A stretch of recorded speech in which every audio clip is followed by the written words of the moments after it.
আমরা আক্কেলপুরের ছোল আক্কেলপুর হাঙ্কে বাড়ি। আক্কেলপুর হলো হাঙ্গে নিজের থানা। এটা হলো আক্কেলপুর রেলওয়ে স্টেশন, এটাই আমরা জানি।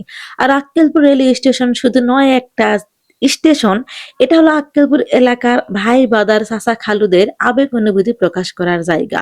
আক্কেলপুর স্টেশন সেই ব্রিটিশ আমলের স্টেশন, যেটা ব্রিটিশ আমল থেকে এখন পর্যন্ত পরিচালিত হয়ে আসছে।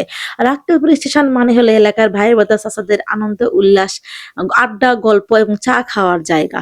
আর এই স্টেশনে আছে কি আর নাই কি বলেন তো ভাই? আক্কেলপুর স্টেশনে বিভিন্ন রকমের ট্রেন কিন্তু দাঁড়ায়। আক্কেলপুর স্টেশনে দাঁড়ায় রূপসা, বরেন্দ্র, তিতুমির, রকেট মেল, ঢাকার মেল সবগুলাই কিন্তু দাঁড়ায় মোটামুটি। দুই একটা দাঁড়ায় না, সেরাও দাঁড়াবে ইনশাল্লাহ, এটা কিন্তু আমরা জানি।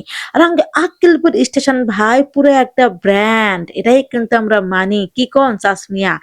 একমত হলে অবশ্যই কমেন্টকে জানাবেন, এটাই কিন্তু আমি জানি। তো যাই হোক শুনেন, এখন আক্কেলপুর নয় সারা বাংলাতেই কিন্তু চলছে ছেলেদের পর্দা। আর এমন পর্দা ভাই যেটা আপনাদেরকে আমি এখনই দেখাতে চাই। তো চলেন দেখা যাক, দোকানে দোকানে পর্দা ফেলেছে আমাদের ভাই বাদায়েরা, পর্দার নিচে করছে তারা সেবন। তবে কথা একটাই রে ভাই, খাই খাক, রমজান মাস গোপনে খাচ্ছে, এটাই কিন্তু ভালো লাগে। আর এই গোপনীয়তাই কিন্তু বোঝা যায় আমাদের মুসলমানরা কিন্তু আল্লাহকে ভয় পায়। হ্যাঁ, এই তো হলো আল্লাহর বান্দা, আমাদের নবীর উম্মত, যারা পাপ করে তাও আল্লাহকে ভয় করে। দেখেন তারা খাচ্ছে কিন্তু গোপনে খাচ্ছে, তাই নাকি ভাই? ভাই কিন্তু প্রকাশ করেছে, হ্যাঁ এটাই সত্যি, আমিও তাই জানাই। ছেলেরা খাচ্ছে, পর্দা করছে, তবে রমজান মাসে ছেলেদের পর্দা খুবই ভালো লাগছে। এই তো শোনো, অনেক কথা কইছি, এত ফরফর করলে তোমরা আবার আমাকে টেনে গেলাইবেন বুঝছিন। তো শোনো, গেলাই গেলান কোনো কিছু আমার আসে যায় না, কারণ তোমরা গেলাইলে আমার গায়েতে লাগে না। আমার আবার শোনায় গন্ডারের চামড়া বুঝছিন, এই মিন্দে গুলি মারলে ওই মিন্দে ঢুকেই না, এতই চামড়া আমার মোটা। তো শোনো, চতুর্থ নাকি লাল নীল পর্দা ফাইন লাগছে বুঝছেন। শোনো, রমজান মাস শেষ হলে বুঝছেন, পর্দাগুলো মুখ দিও মহিলা দোকানত লাগামো। তো শোনো, ওই দেখো গাছের নিচে লাগে জানিয়ে নিল অকেট মেলের টিটি, সে কখন থেকে অকেট মিল খারাপ হয়ে আসাঙ্গে স্টেশন বুঝছেন, নামে রকেট কামে হলো ঢিল মিলা বুঝছেন। সে ঘন্টা খানিক পার হবে, এটা সে খারাপ হয়ে আছে। টিটিরা মনের দুঃখে গাছের নিচে যায়, মনে করে যে বাতাস খাওয়াছে, তাও পর্যন্ত মনে করে ট্রেন ছাড়ার কোনো কথা নাই বুঝছেন। এরাই হলে সে রকেট, নামে রকেট কামে কিন্তু ঢিল মিলা। এটা ওজার সময় ওজার গাওয়াত লাগলে জিঙ্কারা হয় না, শরীর চলে না, সিংকারে টেনারে বুঝছেন, শরীর চলছে না, ওজাও সেই লাগা লাগিছে। পানি না খাওয়া পর্যন্ত, ইফতার না হওয়া পর্যন্ত থেকে সেরবে না।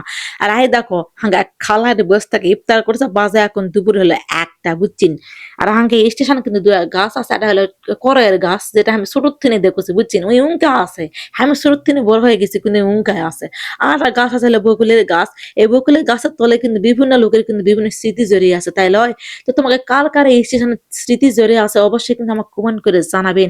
আর আক্কেলপুরের ভাই বাদার কথা কই শুনো, আক্কেলপুর কিন্তু আমাকে নিজের থানা, নিজের এলাকা, অবশ্যই কিন্তু নিজের এলাকা কিন্তু আমরা প্রকাশ করবো জনসম্মুখের সামনে।